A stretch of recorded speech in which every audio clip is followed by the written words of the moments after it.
أهلا وسهلا فيكم. اليوم رح نعمل صينية دجاج وبطاطا. طريقتها سهلة وأيام بتحتاروا شو بدكم تعملوا. تفضلوا معي لنشوف شو.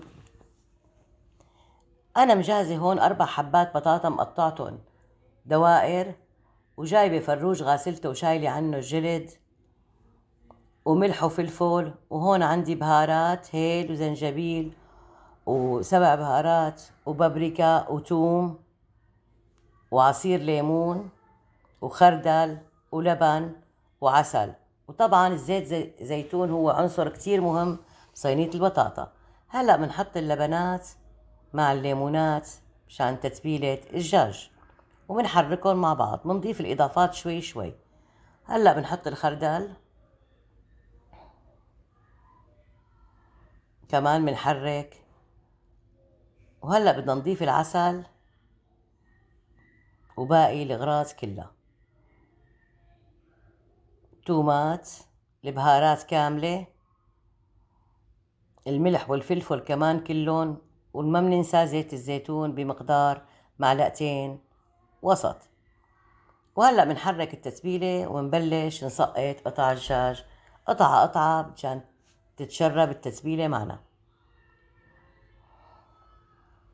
وبعد ما جهزناهم بنتركهم تقريبا شي 2 ساعة وبنبلش نشتغل بالصينية.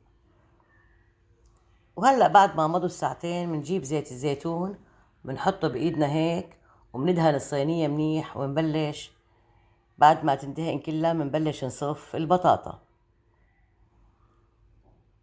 وهلا بعد ما انتهينا من صف البطاطات بدنا نحط الدجاجات بنص الصينية. طبعا لو دفشنا البطاطا شوي ما بيأثر، كل شي تتبيلة عنا بنحطها كلها بالدجاج، بتعطيها طعمة كتير طيبة. وأنا ضفت لها شوية مي دافية طبعا. وما تنسوا زيت الزيتون اللي هو العنصر كتير مهم بصينية دجاج وبطاطا.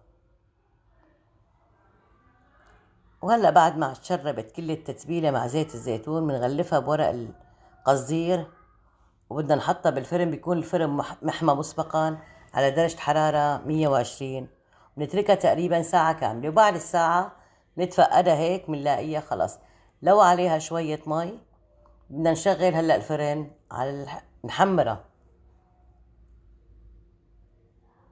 وهلأ صينية البطاطا صارت عنا جاهزة، وشفتوا كيف ما أخذت وقت ومكوناتها سهلة وبسيطة. صحتين وعافية، وما تنسوني من دعمكم واللايك والتفعيل.